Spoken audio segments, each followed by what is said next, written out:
सभी साथियों को राम राम नमस्कार। कैसे हो आप सभी। उम्मीद करूंगा कि आप सभी बहुत ही बढ़िया होंगे और बहुत ही बेहतरीन तरीके से अपनी गवर्नमेंट जॉब की तैयारी को कर रहे होंगे। तो आज के इस वीडियो में हम बात करने वाले हैं एसएससी सीजीएल भर्ती 2024, जिसके अंदर बहुत से बच्चों के बार बार कमेंट आ रहे थे कि सर इसकी जो रिजल्ट है वो कब तक आएगा, कितने मार्क्स तक का हमें नॉर्मलाइजेशन मिला है, कट ऑफ इसकी क्या रहने वाली है और हम कौन सी हमारी पोस्ट प्रेफरेंस से भरे। तो पूरी डिटेल से इस वीडियो में बातें करने वाले हैं, तो वीडियो में लास्ट तक जरूर बने रहना। जो कैंडिडेट वीडियो में नए जुड़े हो एक बार चैनल को सब्सक्राइब जरूर कर लेना, जिन्हें हर एक भर्ती की अपडेट सबसे पहले मिलती रहे। तो जो अपनी भर्ती है वो एसएससी सीजीएल भर्ती 2024 है, जिसके अंदर आपकी जो टोटल जो पोस्ट है वो कितनी है, वो 18,256 इसके अंदर आपकी टोटल है वैकेंसी है। कितनी वैकेंसी है? 18,256 आपकी इसके अंदर वैकेंसी है। जो आपकी ये वैकेंसी है वो इंक्रीज होकर आपकी 18,256 हुई थी। पहले आपकी वैकेंसी थी 17,000 प्लस इसके अंदर वैकेंसी थी, जो आपकी इंक्रीज होकर 18,256 हो गई थी। अब बात करूं इसके अंदर नॉर्मलाइजेशन कितने मार्क्स तक का मिल सकता है, तो आपकी जो 18 तारीख की जो शिफ्ट थी उसके अंदर लगभग आपको 6 मार्क्स तक का इसके अंदर आपको नॉर्मलाइजेशन देखने को मिल सकता है। उसके बाद में आगे हम बात करें लेवल 4-5 की, यानी कि 2400 ग्रेड पे 2800 ग्रेड पे की कट ऑफ की बात करूं, यानी कि इसकी आपकी जो कट ऑफ है वो क्या रहने वाली है 2400 ग्रेड पे और 2800 ग्रेड पे की। तो सबसे पहले मैं बात कर लेता हूं जनरल कैंडिडेट की।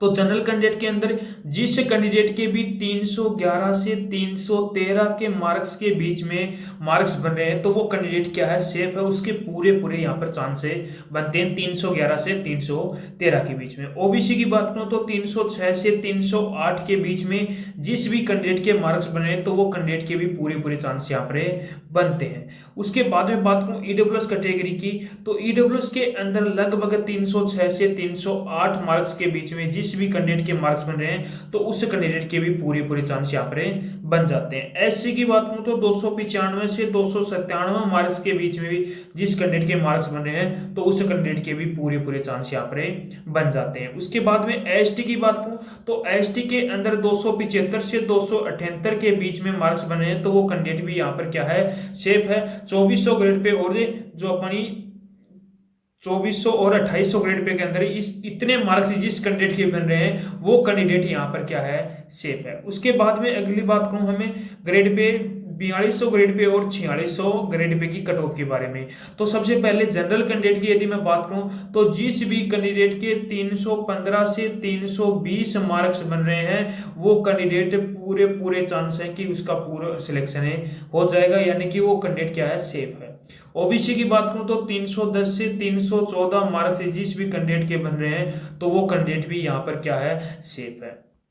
उसके बाद में बात करूं ईडब्ल्यूएस कैटेगरी की, तो ईडब्ल्यूएस के अंदर लगभग जिस कैंडिडेट के 309 से 313 मार्क्स के बीच में मार्क्स बन रहे हैं वो कैंडिडेट भी यहाँ पर क्या है, सेफ है। उसके भी पूरे पूरे चांस से बनते हैं। एससी की बात करूं तो 304 से 306 मार्क्स जिस भी कैंडिडेट के बन रहे हैं वो कैंडिडेट भी यहाँ पर क्या है, सेफ है। एसटी की बात करूं तो 298 से 300 मार्क्स जिस भी कैंडिडेट के बन रहे हैं वो कैंडिडेट भी यहाँ पर सेफ है। ये आपकी लगभग सेम ही इसके अंदर कट ऑफ है रहने वाले हैं। जो हार्ड शिफ्ट है उसके अंदर लगभग -2 आप कर लेना, और जो इजी शिफ्ट है वो आपको बताई दी 18 तारीख की इजी शिफ्ट है जिसके अंदर आपको 6 मार्क्स तक का इसके अंदर नॉर्मलाइजेशन देखने को मिल सकता है। अब मैं बात करूं आपकी जो पोस्ट प्रेफरेंस है वो किस हिसाब से भरनी है, तो आपको सबसे पहले उसके अंदर देखना है कि कैटेगरी वाइज आपकी जो वैकेंसी है, आप जो पोस्ट चूज कर रहे हो वो आपको ऐसी चूज करनी है जिसके अंदर आपकी कैटेगरी वाइज वैकेंसी देखो तब भी ठीक हो, स्टेट वाइज वैकेंसी देखो तब भी आपकी क्या हो, ठीक हो। किसी के बहकावे में आपको आने नहीं है, आपके खुद के अपने मन से ही पूरा एनालिसिस करके उसके बाद में आपको कट ऑफ जो आपकी पोस्ट प्रेफरेंस है, सॉरी पोस्ट प्रेफरेंस है वो चूज करनी है। स्टेट वाइज आपको उसके अंदर वैकेंसी देखनी है, कट ऑफ कैटेगरी वाइज इसके अंदर आपको वैकेंसी देखनी है। अब मैं बात करूं कि आप कौन सी पोस्ट प्रेफरेंस से भर सकते हैं, कितने मार्क्स वाले ये पोस्ट प्रेफरेंस से भर सकते हैं। तो सबसे पहले मैं बात करूं पीए और एसए की।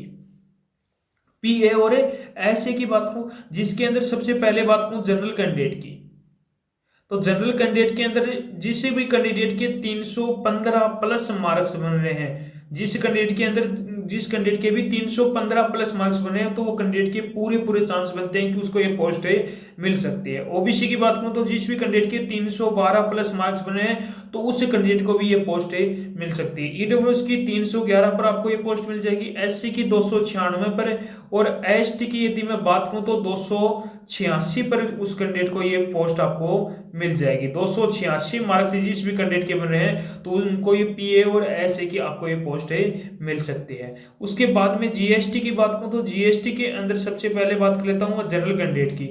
तो जनरल कैंडिडेट के अंदर जिस भी कैंडिडेट के 325 मार्क्स बन रहे हैं तो उस कैंडिडेट को भी ये पोस्ट मिल सकती है जीएसटी की। ओबीसी की बात करूं तो 320 प्लस मार्क्स बन रहे हैं तो उस कैंडिडेट को भी ये जीएसटी की पोस्ट मिल सकती है। ईडब्ल्यूएस की 318 पर और एससी की 312 पर और एसटी की आपकी 300 पर ये कटौती जो आपकी पोस्ट है वो मिल सकती है जीएसटी की। यानी कि इतने मार्क्स यदि आपके हैं तो आप जीएसटी की पोस्ट प्रिफरेंस से भर सकते हो, आपको पूरे चांस है कि आपको ये पोस्ट मिल सकती है। उसके बाद बात करूं इनकम टैक्स ऑफिसर की, तो इनकम टैक्स के अंदर आपकी थोड़ी सी कट ऑफ हाई देखने को मिलने वाली है।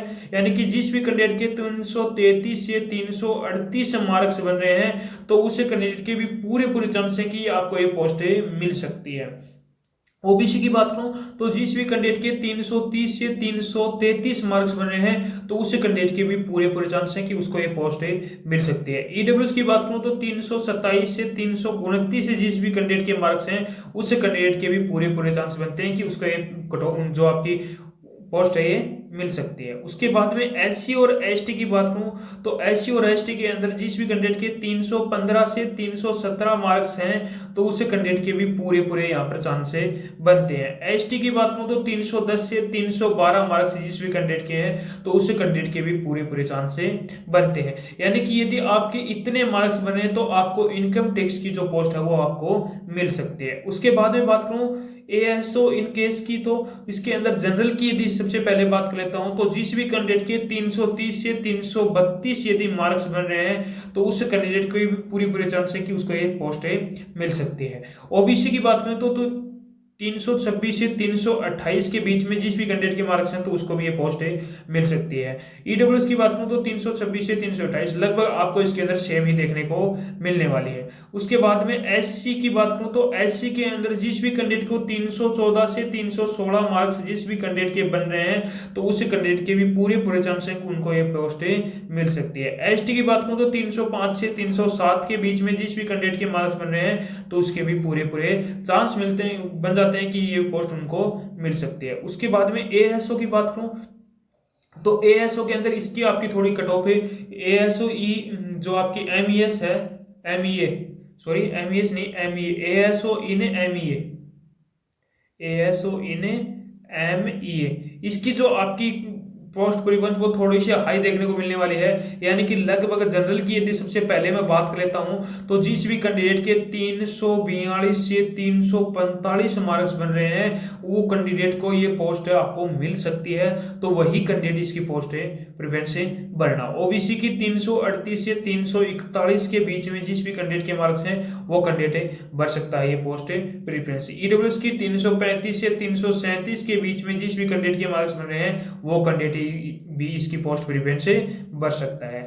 एससी और एसटी की यदि मैं बात करूं तो एससी के अंदर 322 से 326 के बीच में, यानी कि जिस भी कैंडिडेट के 322 से 326 के बीच में मार्क्स बन रहे हैं वो कैंडिडेट भी इसकी पोस्ट प्रिफरेंस से भर सकता है। एसटी की बात करूं तो 314 से 318 के बीच में जिस भी कैंडिडेट के मार्क्स बन रहे हैं वो कैंडिडेट इसकी पोस्ट प्रिफरेंस से भर सकता है। अब मैं बात करूं कि कौन कैंडिडेट पोस्ट प्रिफरेंस से भर सकते हैं तो मैं सीधे आपको बता देता हूं, जिस भी कैंडिडेट के 290 प्लस मार्क्स हैं वो कैंडिडेट अपनी पोस्ट प्रिफरेंस जरूर भरना। सबसे पहले अपनी कैटेगरी देख लेना, उसके बाद में कौन सी कैटेगरी से हो, कितनी वैकेंसी है, फिर उसके बाद में आपको स्टेट देखना है किस स्टेट से हो और कितनी आपकी वैकेंसी है। तो ये पूरी डिटेल आपको देख के उसके बाद में आपकी पोस्ट प्रिफरेंस बननी है। तो यानी कि जिस भी कैंडिडेट के 290 प्लस मार्क्स बन रहे हैं तो वो कैंडिडेट अपनी पोस्ट प्रिफरेंस से भरना ना छोड़े, यानी कि 290 प्लस वाले हर एक बच्चा पोस्ट प्रिफरेंस से भरे। यदि आपका कोई और भी डाउट है तो कमेंट बॉक्स में कमेंट जरूर करना। तो उम्मीद करूंगा कि आपको हमारा वीडियो पसंद आया होगा, तो एक बार लाइक शेयर सब्सक्राइब जरूर करना और कमेंट करके जरूर बताना कि आपको हमारा वीडियो कैसा